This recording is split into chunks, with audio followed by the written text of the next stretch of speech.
Hello everyone, hope you're keeping well. It's the Black Shadow here.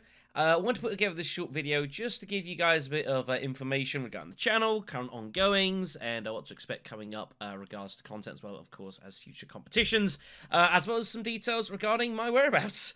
Because ever since the final of the Gone Bath Internationals 3 weeks ago, I've been kind of absent, really. It's crazy to think it's been 3 weeks as well since the finals, and since my trip, obviously, in North America. Time flies. It is astonishing.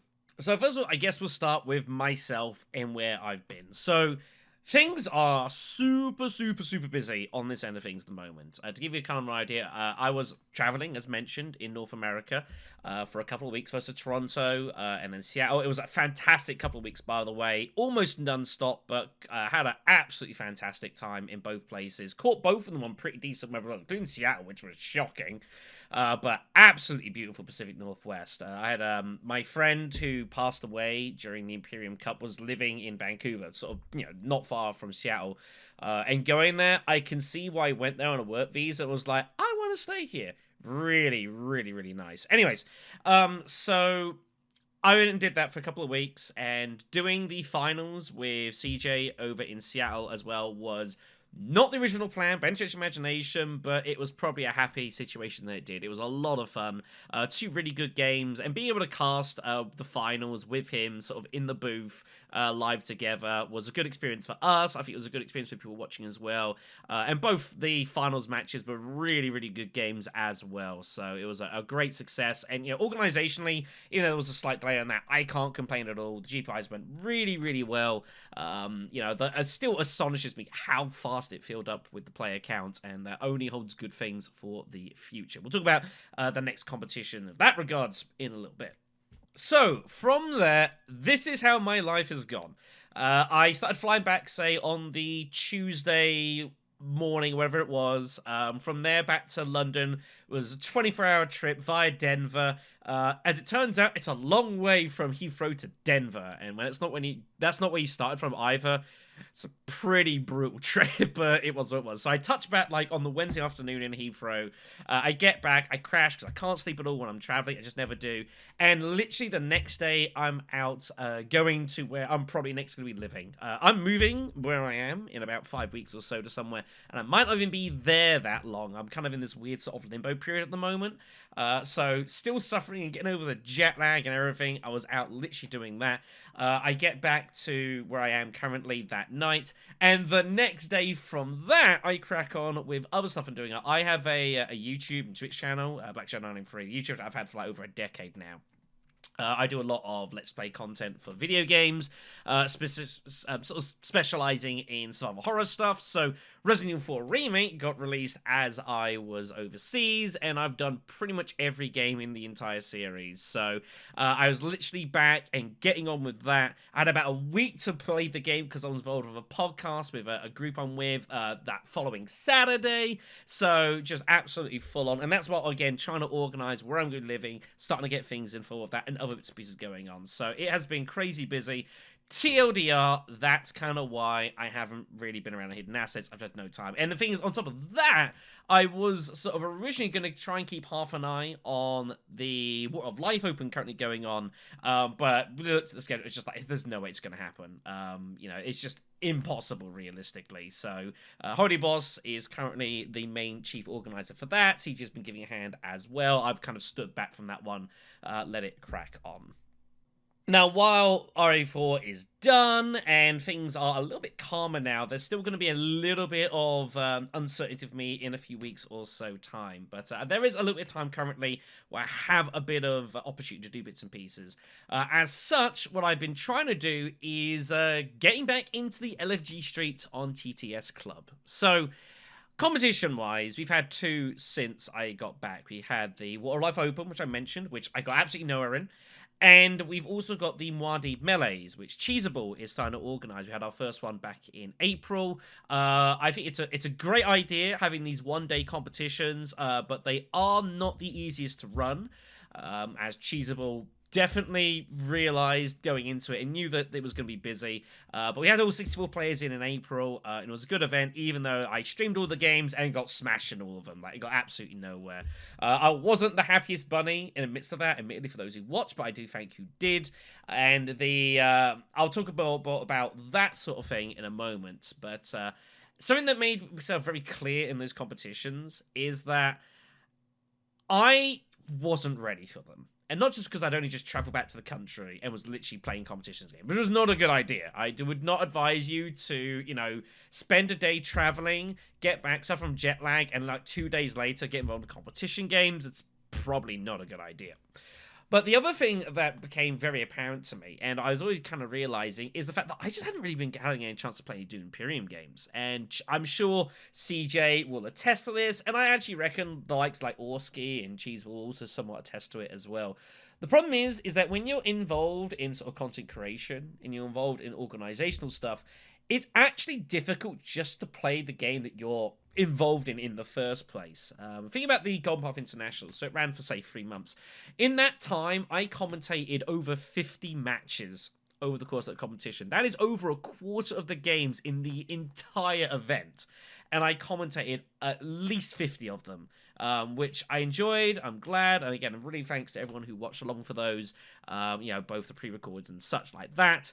But that was a huge effort, and when you add in sort of like, when you're organizing an event for 160 people and you're managing it and its issues, you're also trying to play in it, you're doing commentary for so many games, you're doing video editing for all those games, amongst other stuff that I'm doing. Yeah, it was, it's no wonder that I just don't get much of a chance to play those particular games. So that's why I'm trying to do at the moment is just getting reps in. I'm playing games where I can on the LFGs. I've played about like 20 matches or so since I've got back, which is probably more games than I've played in like the prior 6 months to that, being brutally honest. A few things have changed since then. Obviously, now we've gone to our transfer mainly to Immortality, now that GPI is over, and knowing that obviously we've got the melees and where life is Immortality. The next big comp will also probably be Immortality X as well. The other thing I've also noticed, which has been cool, is that there are a lot of new faces as well, which I don't particularly know the names of. There's a lot of new people that I'm meeting ever since the GPI sort of got underway, which is really cool. It continues to show why the game is growing, why it's like a top 10 game on BGG. It deserves that, I really think so. But it also means that there's opportunities for me, again, just to meet new folks. Some have been watching the content Hidden Assets, and it's an opportunity for them to sort of say hi, and I can say hi back. Not everyone has, admittedly.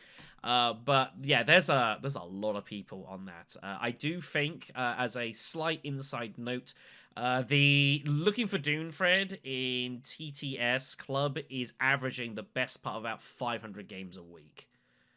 That is nuts. And I am noticing a marked improvement in my own play as well. If you take the fact that I've, going by Cheeseball stats, as he's sort of redoing the ELO system, and it's kind of getting flirted with again. If you take out the 7 games I played in comps and got absolutely smashed in, I'm actually going 50-50 on wins outside of that, which is a huge improvement. Like, if I was winning like 35-40% of my games overall, I'd be super happy with that, and I'm not a million miles away from that. So, getting the reps in, getting the time in has definitely improved myself a lot, and kind of getting grips back to the game that I've been covering. It's partially why I didn't want to jump in immediately to covering Immortality as well, because I hadn't really had a chance to play much of it recently, and I didn't 100% feel that I'd be able to give the best, most accurate commentary of it, at least with Rise of Ix, when you're head deep into that sort of thing. You kind of know what's going on. Immortality is, with Ix, is a much more complicated affair. There is so much more going on, and while I do intend, obviously, to dive into commentary of that fairly soon-ish, I didn't want to do it immediately. I needed to get back to grips with that, as well as just my own life in general. So, the plan is, as far as Hidden Assets is concerned, is that I want to start getting involved in doing weekly streams.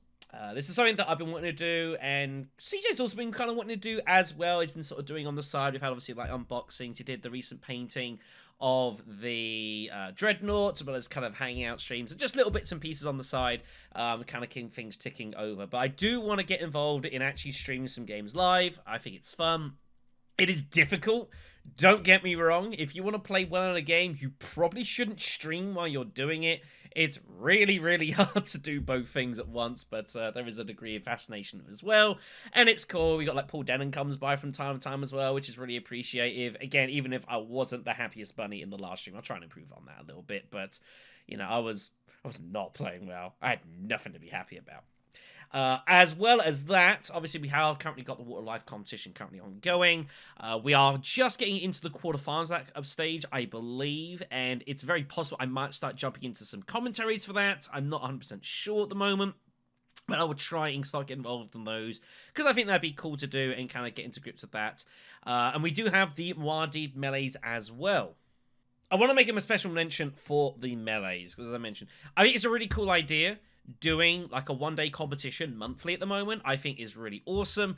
I do think that it is obviously a bit tricky to organize, and there's a lot of work to do on the day. As Cheese when you going into it, and I'm sure was very heavily reminded of with the first one. But I think it went really well. We got all 64 people. We're still in this early state of this competition as well, where its exact structure is still kind of being molded, and there's a few things being tested. Do you just do straight knockout? Do something do more akin to like a Swiss system?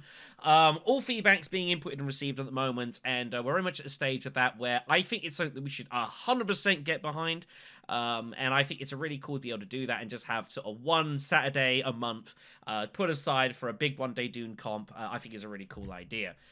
But the exact sort of structure of it and how we want to run it, I think, is definitely up for grabs still, if you will. There's been some people mooting as well that maybe what you should do is do like a few of these, and maybe over the course of like 4 or 6 of them, you accrue points where you finish, and then at the, like, you do like a super melee, for example, where only like the top 16 or 32 people get in, or whatever else you want to do, and you rock and roll from there. There's lots of options of that. I will be streaming the next one on May 13th, I believe it is, as he quietly checks his notes. May 13th, it is indeed, on the Saturday, and I will be streaming it live, as I intend to keep doing. And as I say, I think it's something we should 100% jump into, get behind. It's a bit of fun, a bit of entertainment, and for some wild games. And definitely just having a straight knockout format as we had originally definitely changes kind of the context of the games, because a lot of the competitions we've held here on Hidden Assets haven't always been like just straight knockout. None of them really have. So, you know, it's cool to have that kind of different flex of things. So that brings us to the next big competition here on Hidden Assets. What comes after the Golden Path Internationals? The Imperium Cup 2023. When is it happening? And how many people are going to be in it? So, I haven't made any firm decisions on this competition at the moment, but there are some rough ballpark things going on. We've still got the Water of Life open currently, which I'm not going to tread on the feet on. It's the back end of April, and say we're in the quarterfinals. So, I'm imagining it's going to be probably done by end of May, say creeping into the beginning of June.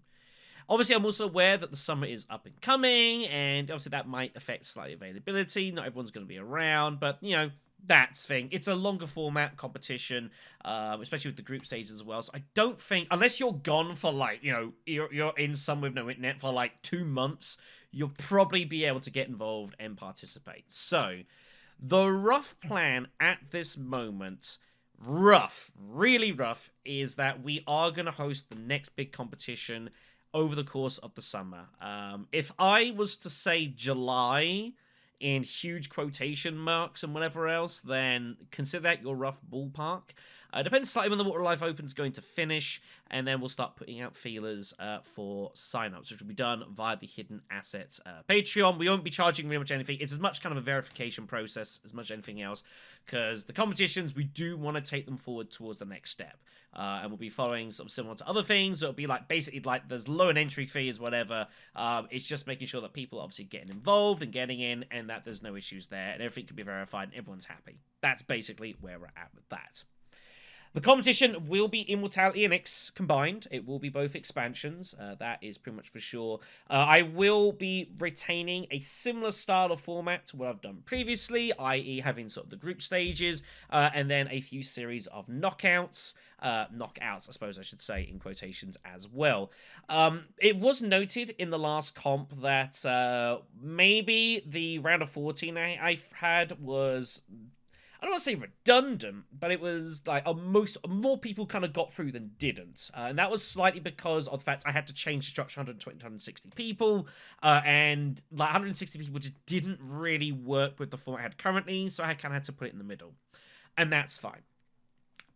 So for this competition, I do not intend to have an upper threshold at all. This competition is going to be as many people that want in, we're going to get in. There will be no limit at all. If we get 100 signups, we'll do a 100-person tournament. If I get 300 signups, we'll do a 300-person tournament. If it's 300 signups, it might go slightly longer than if it was 100, but you get the general idea. And I think that this, hopefully, probably could well be the biggest Dune Imperium tournament that's ever been held anywhere. If we get anything like, again, we got 160 signups the last competition in 3 days. The 120 came in less than 2. I had to close the waiting list for the Golden Path International. So some people even realized there was signups to begin with. There were some people that wanted to get involved. I was like, I've had to close it. I've already got like 30 people, 40 people on a waiting list. There's just no point in this situation. Absolutely insane. But there will be no waiting list. If you want in on this competition and you sign up with the $1, whatever it's going to be, on the Patreon, you will be in, guaranteed. And I will make, I'll 100% assert this at this point. There will be no upper limits, which means I will have to slightly work out the format once I have got a better idea how many people are in, but I will have some drafts going up. It is also very possible that the group sizes might be expanded slightly. And the reason for that is that the 8-person groups, I think, have done a pretty decent job, and I've been really happy with that. But it does make for some weird quirks with the grouping system. This has been explored with the Water of Life Open with Holy Boss, where his priority has been to make sure that everyone plays in each position once. But with 8-person groups, that creates some also strange quirks with the matchmaking. And trying to find a medium is difficult. My guess is you're probably going to need, like, say, a 10-person group in order to kind of get things balanced where everyone sort of plays everyone at least once or twice, but the things kind of maybe then everyone can fit into sort of different positions. It's a real kind of just case of sitting down and matrixing it out, and it's a lot of busy work, which I won't bother you guys with, but I can assure it will take some effort. But I will be exploring that, and so we might have slightly bigger groups, which might affect slightly how long the groups go on for. It might be you even play 5 games instead of 4. I have no idea at this point. I really couldn't tell you, but that is kind of the things ongoing, and that's for me to organize and sit down and work out closer to the time, not before I move. That'll be sort of in June. I'll sit down one day and think, right, let's just crack on with this and see what I get. Maybe at that point, maybe, you know, computer AI has become so advanced with like Chat GPT that I'll say, sort out a matrix for me. I'll be like, okay, here you go. I'm like, thanks for that. Please don't take over my job and or the universe. But we'll have to see. So that's kind of where I'm at here with that. I will give more information closer to the time. Of course, you can follow on the Discord. We have a section purely for tournaments where I'll be keeping them posted. But that is the plan, roughly, is July-ish for a start. And if we get the amount of people that I think we might get, could be a lengthy tournament, the Imperium Cup 2023. Could be a long one, but should be awesome. But other than that, it's pretty much everything for this one. So thank you for your time and listening. Have a wonderful weekend. Hopefully I'll be able to see some of you guys on the LFG streets, as well as the streams as well. I will attempt to get a time sorted out for doing a stream probably tomorrow, ? So I can play some games doing Imperium live, and I'll try and make those weekly as well. But there's a fair few things to balance currently, so we'll see how things go, basically, is where we're at here. But other than that, yeah, thank you all for watching and listening. Take care of yourselves, and I'm sure I'll see some of you guys on the bays. Take care, everyone. See you soon.